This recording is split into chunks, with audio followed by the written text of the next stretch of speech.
Welcome you all for the physics class. Let us start the class with a quote. Choose your habits carefully. They decide your future.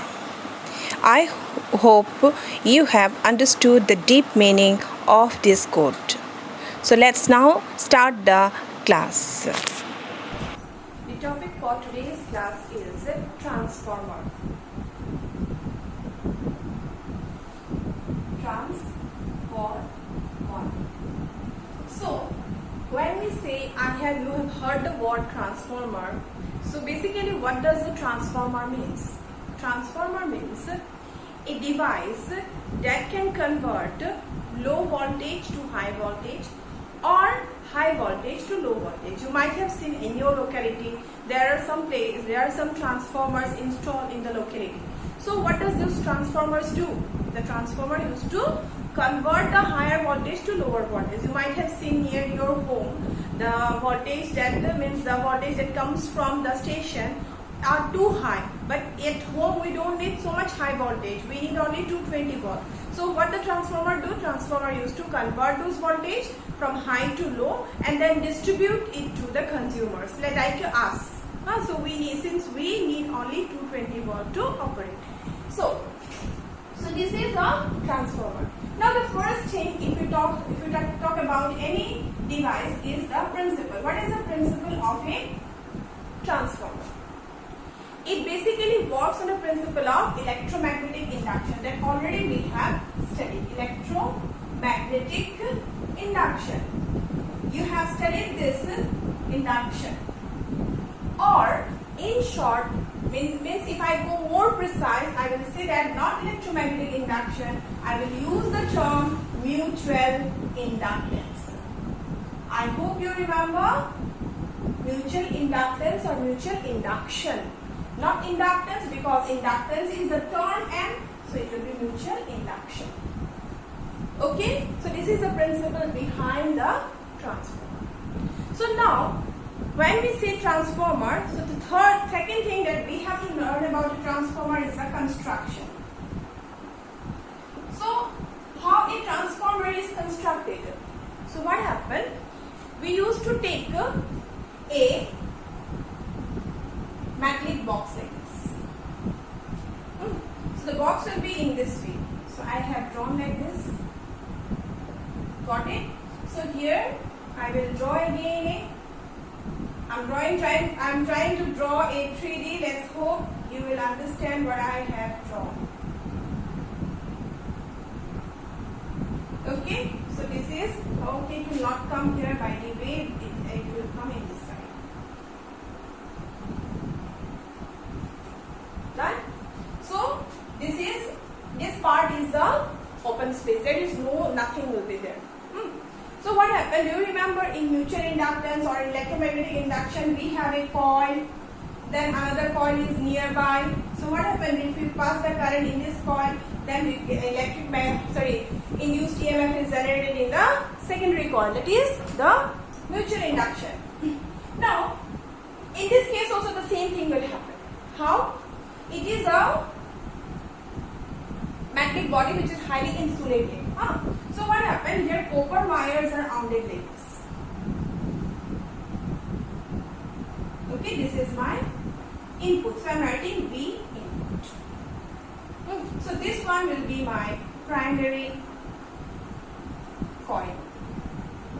Got it? So I have the secondary coil on the other side. It is like this. So I will get an output. I have written Rn. So this is the V naught output and this is my secondary coil. Okay. So in a transformer, you will get a question how draw the circuit or draw the diagram of a transformer. So you can draw like this. Some coils will be on the one side and some other coils will be on the other side. Then it becomes a transformer. But the thing you should remember is very important, that how many turns you have drawn here. If it is asked, simply don't draw equal number of turns in both the wires. Okay.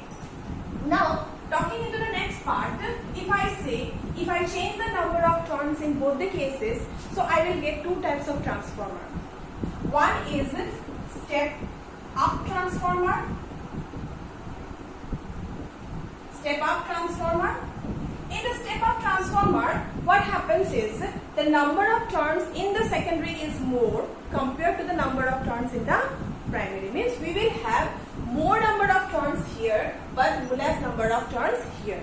If I write the number of turns in primary as NP and if I write it as NS, in case of step up, what it happened, NS will be greater than N. So in your exam, check the question whether it is asked only to draw a transformer or they might ask you whether to draw a level diagram of a step up transformer. In that case, what happened? This side, here I have drawn 3 loops I will draw more number of loops there. So it becomes a step up transformer. Now the second type of transformer is step down transformer. So I hope you have understood what is step up. So if you have understood step up, the step down will be the opposite of it. That means the number of turns in the primary will be more compared to the number of turns in the secondary. So I can write NP will be greater than NS. Okay, in that case, if it is asked to draw a step down transformer, what you will do? We will reduce the number here.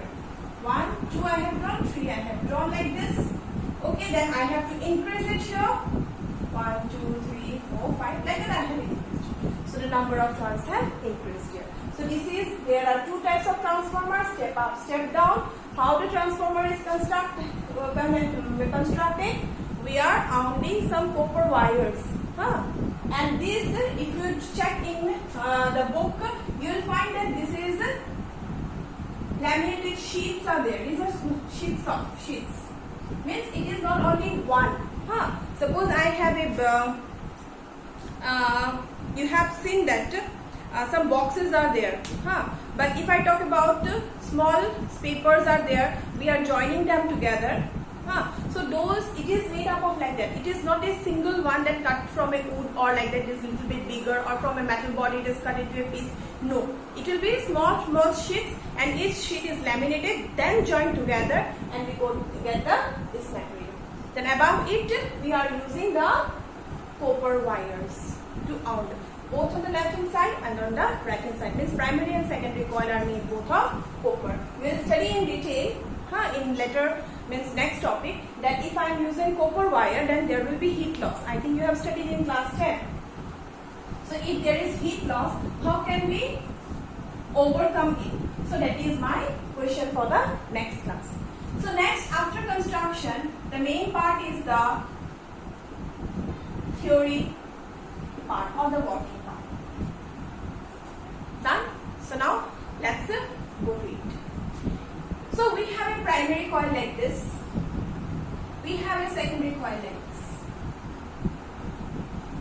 And sometimes the students used to draw in this way also for in your exam. That is also, we cannot say that this is wrong. Draw like this means the middle part is what? It is open. It is something, some other materials are there. Okay. So this is my primary coil.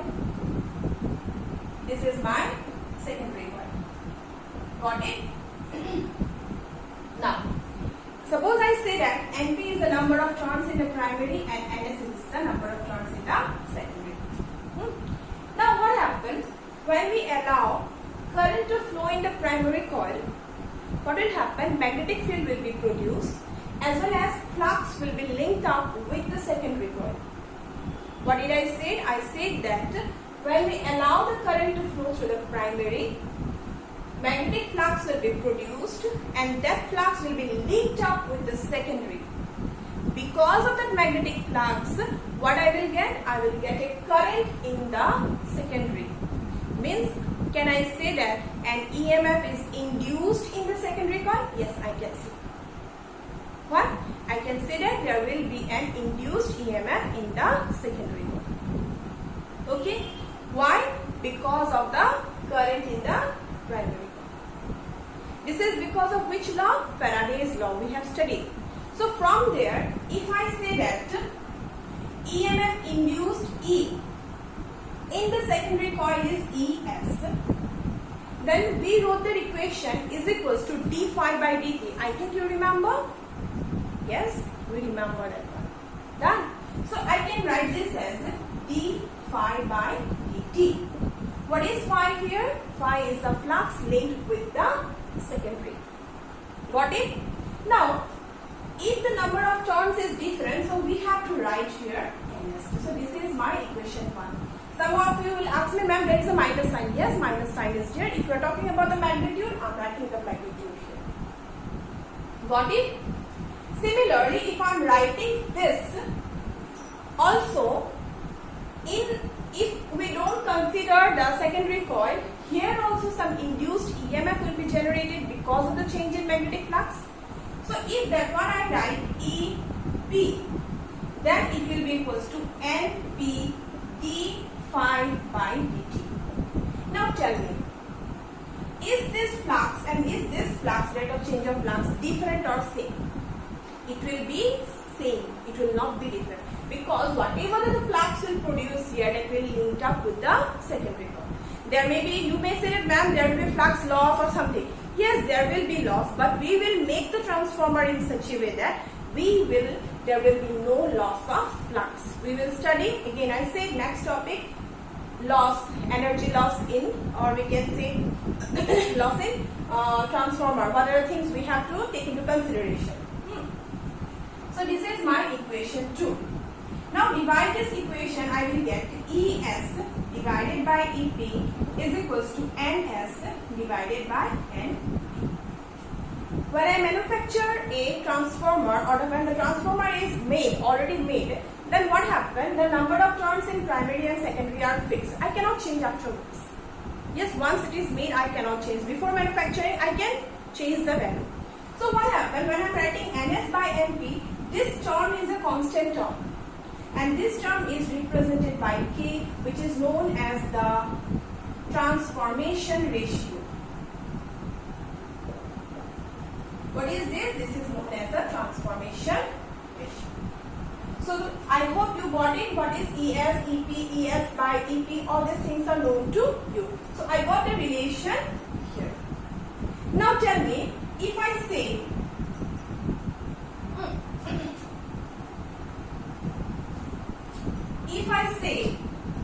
K is less than 1, if this value is less than 1, then what will happen? NS will be greater than 1 or less than 1. NS will be less than NP.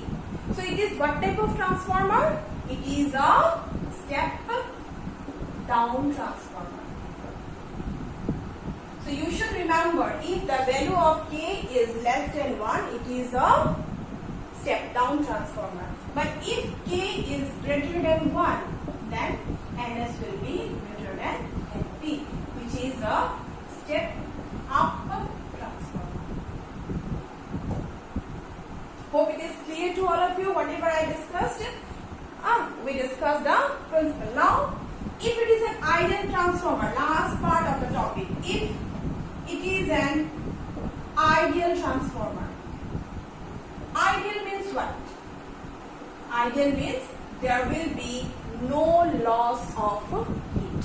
Means output power is equal to input power. What is power? You have studied in class 10. Power, voltage into current, or also in class 3rd chapter we have studied output power.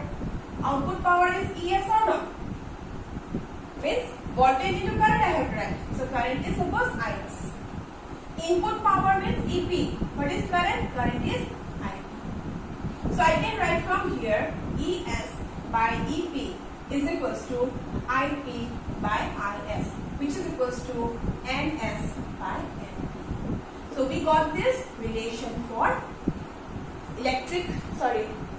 EMF, power, number of turns and the current. So that's all for today's class. I will continue with this in the next period. But remember, whatever I have taught you, I taught you the principle of transformer, types of transformer, 2 types, step up, step down.